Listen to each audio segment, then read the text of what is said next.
किसी ने हजरत सैयद अहमद कबीर रिफाई से पूछा कि बाबा इतना बड़ा दर्जा, इतना बड़ा मकाम कैसे मिला? तो बाबा जी कहने लगे, जिंदगी में कभी किसी को हकीर नहीं समझा, किसी को कभी हकीर, कभी किसी को अपने से कमतर नहीं समझा। तो अल्लाह ने देखे ना, अगर आप नहीं समझेंगे तो उसके लिए भी आपको उन्वान मिल जाएंगे, और अगर समझना है अपने आप को बड़ा तो उसके लिए भी मौके मिल जाते हैं। हजरत शफीक बल्खी बहुत बड़े सूफी बुजुर्ग हुए, पर नौजवान थे, जवानी में ही अल्लाह ने बड़ा मर्तबा दिया। हजरत अब्दुल्ला बिन मुबारक बूढ़े थे, दोनों एक महफिल में इकट्ठे हुए। अब बगदाद सारा मानने वाला था और दोनों का मानने वाला था। आखिर में दुआ बुजुर्ग कराया करते थे महफिल के इख्तिताम पर। हजरत शफीक बल्खी जनाब अब्दुल्ला बिन मुबारक से कहने लगे, आप दुआ करें, आप दुआ करें, आप बुजुर्ग हैं। अब जिसने जो मानना है उसे उसके लिए उन्वान भी मिल जाएगा। हजरत सैयदना अब्दुल्ला बिन मुबारक कहने लगे, बेटे तू दुआ कर, तेरी उम्र थोड़ी है, तेरे गुनाह भी थोड़े हैं, तेरी उम्र थोड़ी है, तेरे गुनाह भी थोड़े हैं। तो सैयदना शफीक बल्खी कहने लगे, नहीं हुजूर आप दुआ करें, आपकी उम्र ज्यादा है तो नेकियां भी तो ज्यादा ही है ना, नमाजें भी तो आपकी ज्यादा है ना, रोजे भी तो ज्यादा, रमजान भी तो आपकी उम्र में ज्यादा है ना, आज भी तो आपने ज्यादा। अगर आपने किसी को अपने से बड़ा समझना है तो उन्वान आपको मिल जाए, छोटा समझना है तो उसके लिए भी उन्वान आपको। बात तो ये है कि आप क्या करना, अगर आप किसी को हकीर समझना चाहते हैं तो बात खत्म हो गई। सैयद अहमद कबीर रिफाई फरमाते, जिंदगी भर कभी किसी को हकीर नहीं समझा। अल्लाह की सारी मखलूक की क्या बात है। अल्लाह कुरान में कहता है, इन्नल्लाह ला यस्तही अन यदरिब मसलन मा बऊदतन फमा फौकहा। अल्लाह शर्म नहीं करता कि एक मच्छर की मिसाल बयान करे या उससे भी कमतर। अल्लाह मच्छर की बात करता है इतना बड़ा होके, वो कहता है मैं करूंगा, मेरी मखलूक जो है मेरी तो हजरत अहमद कबीर रिफाई फरमाने लगे, मैंने कभी किसी को हकीर, बोलिए कभी किसी को हकीर। हम लोगों के पास उन्वान बड़े हकीर समझने के लिए, हम समझ लेते हैं। अमीर आदमी कहता है गरीब मेहनत क्यों नहीं करता, मेहनत करे अमीर हो जाएगा, उन्वान हुआ कि ना तनकीद करने का। 4 बच्चे हैं, करें कमाई, अमीर हो जाएंगे। अब वो हकीर समझ रहा है गरीब को, गरीब भी अमीर को हकीर समझता है। वो भी कहता है जो इसने कमाया सारा ही हराम है, जायज एक पैसा नहीं, उसने भी हकीर समझ लिया। यानी वो ये कह रहा है कि मैं हलाल खाता हूं, ये अमीर हराम खाते हैं, तो बात खत्म हो गई। उसने भी हकीर समझ लिया, इसने भी हकीर समझ लिया। अब उन्वान ही था ना, अगर उन्वान बदल लेते तो बात बन जाती। अमीर अगर ये कहता कि मैं इस गरीब की मदद करूंगा इसलिए कि पैसे मेहनत से नहीं मिलते, खुदा के फजल से मिलते हैं, तो वो ये ना कहता कि ये मेहनत करता तो आगे चला जाता। और गरीब अगर समझता इस बात को तो ये ना कहता अमीर सारे हराम ही खाते हैं, वो कहता भाई रब ने जो मेरे लिए पसंद किया मुझे दिया, जो इसके लिए पसंद किया इसे दिया, बात खत्म हो गई, झगड़ा खत्म। उन्वान तो मिल जाएगा आपको, मुस्बत भी और मनफी भी। तो अच्छी बात नहीं कि मुस्बत इख्तियार करें। सैयद अहमद कबीर रिफाई कहते मैं गुजर रहा था, एक दिन मेरे साथ ऐसा हुआ कि मैं गुजर रहा था खेत के अंदर से, इधर भी पानी था इधर भी पानी था। होता है ना पानी पानी होता है फसलों में कई दफा। कब होता है ज्यादा पानी? नहीं, जब कद्दू करी है जी, और जब कद्दू करते हैं ना तो दोनों जाने पानी भरा होता है ना जी, वो ट्रैक्टर भी पानी में चलता है। मैं पेंडू हूं ना, मुझे ज्यादा पता है क्या हालात होते हैं। तो वो इधर भी पानी इधर भी पानी, तो दरमियान में से वो मुंडेर होती है छोटी सी, बाटा खीदा अपनी जुबान है।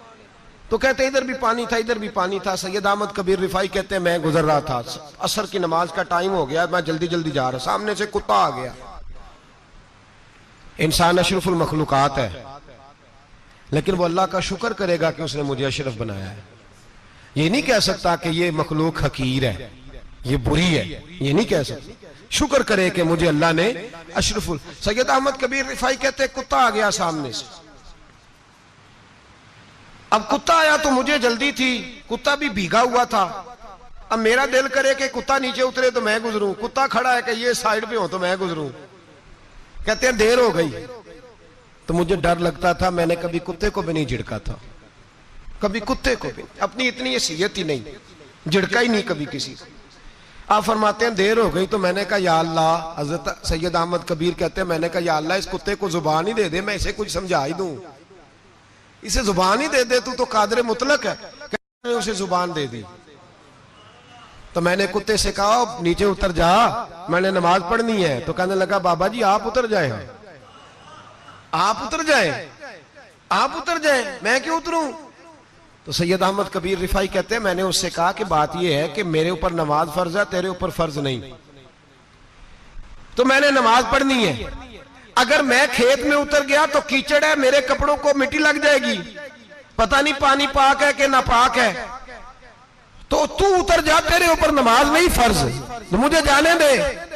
तो सैयद अहमद कबीर रिफाई कहते हैं उसने ऐसी बात की कि मेरे ऊपर वजह तारी हो गया। कुत्ते ने बात की तो मैं कांपने लगा। राती जागे शेख सदावे, राती जाग दे कुत्ते, तैथों उत्ते मालक दा दर मूल न छड़ दे, भावे मारो 100 जुत्ते, तैथों उत्ते ओ एक बुरकी दा कदर पछानन, भावे मालक हो मन सुत्ते, तैथू उत्ते रुखा सुखा खा, दिने जा रुखा विच सुत्ते, ते तैथू उत्ते उठ बुलिया, चल यार मना ले नहीं ते बाजी लै गए नहीं कुत्ते, उठ बुलिया चल यार मना ले नहीं ते बाजी लै गए कुत्ते, ते तैथू उत्ते। सैयद अहमद कबीर रिफाई कहते हैं वो मुझे कहने लगा आप उतर जाए। तो मैंने कहा भाई मेरे ऊपर नमाज फर्ज है, तेरे ऊपर फर्ज नहीं, तू उतर जा, मेरे कपड़े आलूदा हो जाएंगे तो क्या करूंगा? तो कहते हैं उसने बात की तो मैं घबरा गया और छलांग लगा के मैं खेत में उतर गया। मुझे कहने लगा बाबा जी कपड़े अगर आपके कीचड़ से आलूदा हो गए तो पानी से साफ हो जाएंगे, और अगर मुझे हकीर जान के आपका दिल आलूदा हो गया तो 7 समुद्रों से भी साफ नहीं होगा, कपड़े पानी से धुल जाएंगे, और दिल अगर तकब्बुर से आलूदा हुआ तो 7 समुद्रों से भी सही हो सकता ना। ना ना हकीर नहीं जानना, ना मौलवी को, ना सूफी को, ना दरवेश को, ना खेत में काम करने वाले को, ना पट्टे पे मजदूरी करने वाले को, ना गाड़ी का शीशा साफ करने वाले को, ना तेल डालने वाले को, ना किसी को हकीर ना जान, ना किसी के हाल पे तंज कर, ना किसी के गम का मजाक उड़ा, वो जिसे चाहे जैसा नवाज दे। ये मिजाज लुत्फ रसूल है। ना कोई आया लेके चला गया, कोई उम्र भर भी ना पा सका, मेरे मौला तुझसे गिला नहीं, ये तो अपना अपना नसीब है, भाई हकीर नहीं जानना। सैयद अहमद कबीर रिफाई फरमाते हैं वो कुत्ता तो गुजर गया, मैं दौड़ा घर गया, जाके मैंने गुस्ल किया, कपड़े बदले। फरमाते हैं पहले भी मैं असर पढ़ता था, पर आज जब नमाज पढ़ी तो बड़ा ही मजा आया। मैं सर सजदे में रखूं मेरा उठाने को जी ही ना चाहे, मैं रुकू में जाऊं तो मेरा सर उठाने को दिल ही ना चाहे, मेरा दिल करे आज मगरिब लेट हो जाए, आज सूरज देर से गुरूब हो, मैं आज सारा दिन असर ही पढ़ता रहूं। भाई जब तू आजिज़ी वाली पढ़ता है, जब तू इनकिसारी वाली पढ़ता है, जब तू हजरत सैयदना मुआविया बिन खुतैज रदिया, एक हजरत मुआविया बिन सुफियान है, एक मुआविया बिन खुतैज सहाबी है, वो कहते हैं मैं जंग फतह करके आया तो सख्त गर्मी का मौसम था, मुझे पता था कि उमर फारूक दोपहर को आराम कर रहे होंगे। आप फरमाते मैं मस्जिद नबी में बैठ गया, एक बच्ची जनाब उमर के घर से निकली तो मुझे कहने लगी मुआविया आपका नाम है? मैंने कहा हाँ। अंदर जाके जनाब उमर को बताया तो उमर दौड़े आए, और जब आए तो सर पे टोपी कोई नहीं, पैरों में जूता कोई नहीं। कहने लगे मैं तेरा इंतजार कर रहा था, आज मुझे उम्मीद थी तू आएगा, तूने बताया क्यों नहीं? तो मैंने कहा हुजूर मुझे पता है रात सारी आप चेहरे पे कपड़ा डाल के मदीने की गलियों में रहते हैं, तो दोपहर को आप आराम करते होंगे, इसलिए मैंने कोशिश की कि आपको बेदार ना करूं, आप आराम कर रहे होंगे, इसलिए ये मैंने कोशिश की कि मैं बैठता हूं मस्जिद में आराम करता हूं, जब आप आएंगे तो देखी जाएगी। हजरत उमर फारूक ने जलाल किया, फरमाया तू मुझे गाफिल समझता है कि मैं सो जाऊंगा? और आप फरमाने लगे मैं कौम का खादिम हूं जिसकी इतनी ज्यादा रियाया हो वो सो जाए चुप करके, मैंने जवाब नहीं देना अल्लाह की बारगाह में? फरमाया मेरे अमीरों की तरह सोने जागने के वक्त मुकर्रर नहीं, मैं कौम का खादिम हूं, जिस वक्त भी आया करो मुझे जगा लिया करो, मुझे कब्र में जाके खुदा को भी जवाब देना है, मोहम्मद मुस्तफा को भी जवाब देना है। मेरे भाई याद रखे जब ये चीजें पैदा, और फिर हमने इन तकल्लुफात में, मैंने कई दफा ये बात बयान की है, अब तो लोग रिश्ते करते हैं तो डीसी कॉलोनी में किराए का मकान खरीदते हैं, 2-4 गैरों की गाड़ियां मंगा के दरवाजे के आगे खड़ा करते हैं, रिश्ता हो जाता है बड़ा घर देख के, और जब शादी के चौथे दिन पता चलता है कि ये किराए का मकान था, तो रिश्ते मकानों पे कायम नहीं होते, एतबार पे कायम होते हैं। वो एतबार टूटता है तो जिंदगी भर कायम नहीं होता दोबारा। जो आप हैं आप वही रहें, जो आप नहीं है वो कभी बनने की कोशिश ना करें। और मेरे अजीज ये भी याद रखें, आजिज़ी आपको सवार देगी। और वैसे भी हम अल्लाह के हुजूर जाने वाले, अगर पर्दों में छुप के चले जाएंगे तो बच जाएंगे। और अगर हम अपना आप दिखाते ही रहें, सारी जिंदगी इसी चक्कर में रहें कि मुझे भी पूछो, मुझसे भी मुशावरत करो, मेरी भी बात सुनो, तो ये अना की दौड़ तो खत्म ही नहीं होती। हिर्स सिर्फ पैसे की नहीं होती, हिर्स हवस शोहरत की भी होती है। और नबी पाक सल्लल्लाहु अलैहि वसल्लम ने इसको भी बयान फरमाया है कि ये जो तेरे अंदर चीज पैदा होती है ना, मैं जाना जाऊं पहचाना जाऊं, इससे भी अपने आप को बचा। सहाबा के बाद जिस शख्स की खिलाफत सबसे मजबूत हुई वो हजरत उमर बिन अब्दुल अजीज थे। इतनी बेहतरीन खिलाफत की कि लोगों को हजरत उमर का जमाना याद आ गया। हजरत उमर बिन अब्दुल अजीज इराक में रहने वाली एक औरत थी। उस औरत का खामद फौत हो गया तो 5 बच्चियां यतीम थी। वो इराक से चली और जनाब उमर बिन अब्दुल अजीज के पास आई कि आप मेरी बच्चियों का वजीफा लगा दें। वो कहती है जब मैं पहुंची ना, यहां तो अब तो इस्तकबाल आना जाना बड़े मामलात हैं। अब तो बच्ची की बारात आए और 5, 7, 10, 20 लोग दरवाजे पे खड़े ना हो तो बारात नाराज हो जाती है, कहते हमारा इस्तकबाल ही किसी ने नहीं किया। तो इस्तकबाल तो अब इस तरह है जिस तरह नशा नहीं होता, ये इस्तकबाल की हालत है, अमीरों से लेके गरीबों तक। मुझे पूछा ही नहीं किसी ने, कुर्सी नहीं दी, आगे नहीं बिठाया, ये वाला मामला है। और मैं मेरी तरह के लोग, नेक लोगों की बात नहीं करता। अब तो हम देखते हैं फुला मौलाना का इस्तकबाल हो रहा है, फुला के लिए लोग खड़े हो रहे हैं, नारे लग रहे हैं। और अब तो मैं देखता हूं ऐसे ऐसे हाथ लहराते हैं सूफी और दरवेश कहलाने वाले, जैसे सियासी लीडर लहराया करते। ये क्या तरीका हुआ, ये कौन सा तर्ज जिंदगी। मेरे नबी पाक सल्लल्लाहु अलैहि वसल्लम ने फरमाया जो ख्वाहिश करे कि मैं आऊं और लोग खड़े हों वो तो जहन्नमी है, तो दोज़खी है। सारे वही तरीके हम इख्तियार करते जा रहे हैं, वही प्रोटोकॉल है हर जगह। वो लोग जिनके दरवाजे खुले होने चाहिए थे वहां भी हर वक्त के लिए मामला तय हो गए। याद रखें मेरे नबी पाक अलैहिस्सलातु सलाम ने जो तालीमात दी, हजरत उमर बिन अब्दुल अजीज रहमतुल्लाह ताला अलैह। औरत कहती है मैं पहुंच गई, मैंने लोगों से पूछा घर कहां है, तो कहा वो जहां बोरी लटक रही है ना बाहर, टाट का पर्दा लगा हुआ है, वो हजरत उमर बिन अब्दुल अजीज का घर है। कहती है मैं दरवाजे पर दस्तक दी, एक औरत ने दरवाजा खोला तो मुझे बीबी जान के अंदर बुलाया।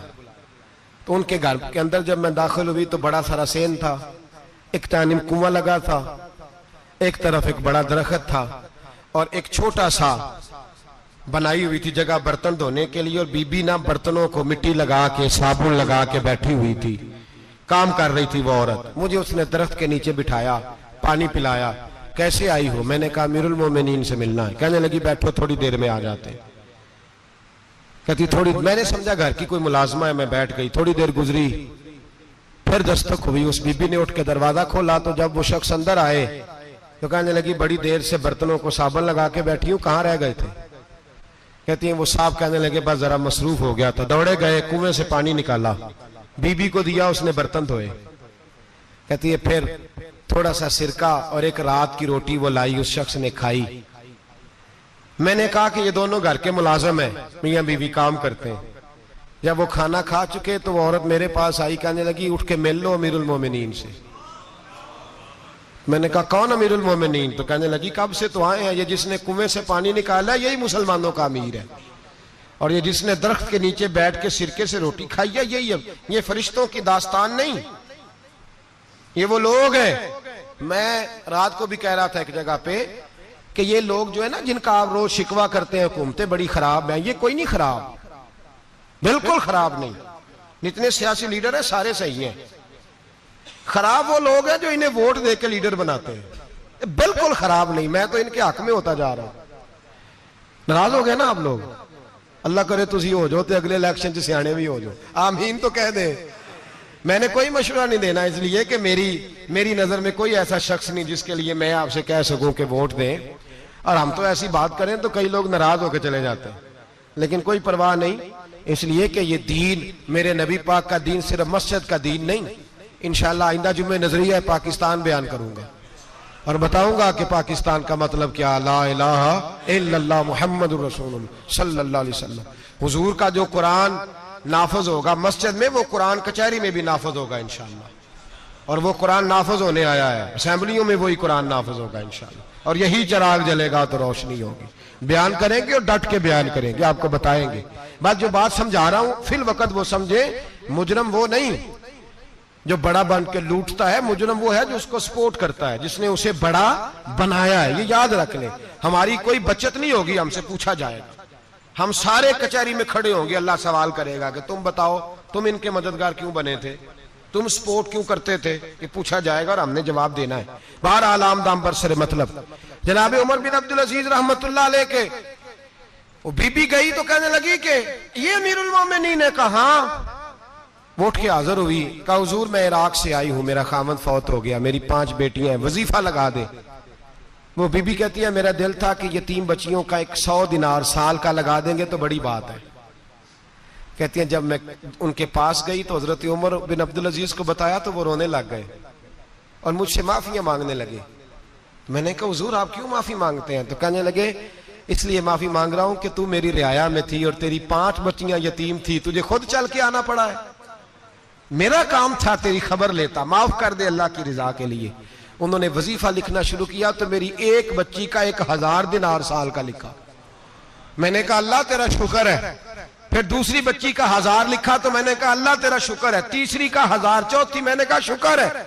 जब चौथी का लिखा तो मैंने कहा अल्लाह आपका इकबाल बुलंद करे, अल्लाह आपको हमेशा इसी तरह फलता फूलता रखे। कहते हैं जनाब उमर बिन अब्दुल अजीज ने कलम रख दिया, फरमाने लगे मैं 5वीं का वजीफा नहीं लिखूंगा, 4 बहनों से कहना बांट के इसे भी दे दें। कहा हुजूर क्यों? आप फरमाने लगे जब तक तू अल्लाह का शुक्र अदा कर रही थी मैं भी रब से जुड़ा हुआ था और अल्लाह से डर के लिख रहा था। अब तूने मेरी तारीफ की है, अब मेरी जात आ गई है, अब मैं अगर ये वजीफा लिखूंगा तो इससे अल्लाह राजी नहीं होगा, इससे मेरे नफ्स में रिया पैदा होगी। अब मैं 5वीं का नहीं लिखूंगा, जा और जाके इराक के गवर्नर को दे। बीबी कहती है मैं घोड़े पे बैठी और मैं चंद दिनों के बाद इराक पहुंची। जब सवेरे आके मैंने वालिए इराक को रुका दिया तो वो चीख मार के रोया। मैंने कहा क्या हुआ?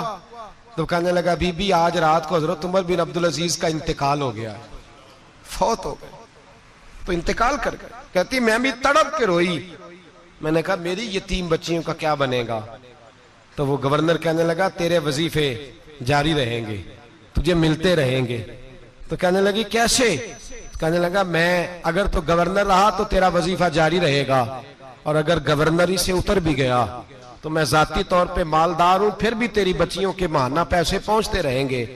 मैंने कहा तू क्यों देगा? कहती वो रो पड़ा। कहने लगा अगर अमीर हजरत उमर बिन अब्दुल अजीज जैसे हो तो फिर अल्लाह गवर्नरों के दिलों में भी रहम डाल दिया करता है, फिर मेरे जैसे लोगों को भी वो बदल देता है। हजरत उमर बिन अब्दुल अजीज घर आए, 3 बेटियां थी। एक को आवाज दी, वो आई तो उसने मुंह पे हाथ रखा है। दूसरी को आवाज दी, वो आई तो मुंह पे हाथ रखा है। तीसरी को आवाज दी तो मुंह पे हाथ रखा है। आपने अपनी बीवी से कहा कि ये बच्चियां मुंह पे हाथ क्यों तीनों ने रखा हुआ, क्या बात है? तो बीबी रो पड़ी, कहने लगी 4 दिन हो गए मेरी बेटियां प्यार से रोटी खा रही हैं, 4 दिन हो गए, उनके मुंह से बदबू आती है इसलिए वो आपके सामने आती हैं तो मुंह पे हाथ रख लेती हैं 4 दिनों से। बीबी रो रही है, हजरत उमर जलाल में आ गए। आप फरमाने लगे तू ये रो रही है, तू रोई है, तूने मेरे घर में रह के अल्लाह की नाशुक्री की है, तू शुक्र अदा नहीं करती कि 3 वक्त प्याज और रोटी तुझे घर की 4 दीवारी के अंदर मिल जाता? रो रही है। और मैं आ मेरे साथ बाहर निकल, तुझे वो लोग दिखाऊं जो झोपड़ियों में रहते हैं और मांग के खाते हैं, आ तुझे दिखाऊं। इतनी नाशुक्री कि घर के अंदर प्याज पहुंच रहा है, रोटी पहुंच रही है और तू कहती है मेरी बेटियां प्याज से खाती हैं, शुक्र कर फाके नहीं काटने पड़े। फिर अगले लफ्ज कहे तो रो पड़े।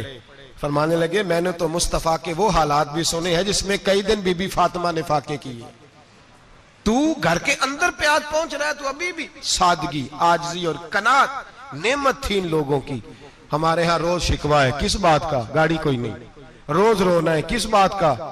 बंगला कोई नहीं। रोज रोना है, किस बात का? बैंक बैलेंस कोई नहीं। 10 जोड़े क्यों नहीं ईद पे आए।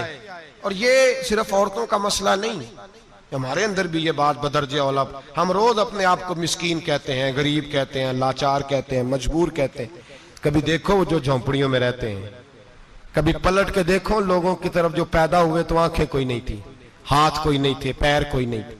वो देखो जो पैदा हुए तो सर पे बाप का साया कोई नहीं था। कैसे कैसे लोग वक्त गुजार रहे हैं। हम रोज आके कहते हैं कारोबार ठंडा हो गया, हालात बड़े खराब हो गए, हम बड़े मजबूर। क्या हो गया साहब? अल्लाह के दिन है, सारे अल्लाह के दिन है। वसल अच्छा है ना फिराक अच्छा है, यार जिस हाल में रखे वही हाल अच्छा है। बस अपने आप को मुतमईन करें, आजिज़ी, इनके सारी किनात, सादगी, इसको अपनी जिंदगी का हिस्सा बनाए। अल्लाह दौलत सुकून अता कर देगा। आखिर दावाना अनिल हम्दुलिल्लाह। ए ना गल्ला ठीकी लभदाए, ऐब किसे दा करना, अपना आप संभाल मोहम्मद, जो करना सो करना, अपना आप संभाल मोहम्मद, जो करना सो करना, बस कर मियां मोहम्मद बख्शा, मोड़ कलम दा घोड़ा,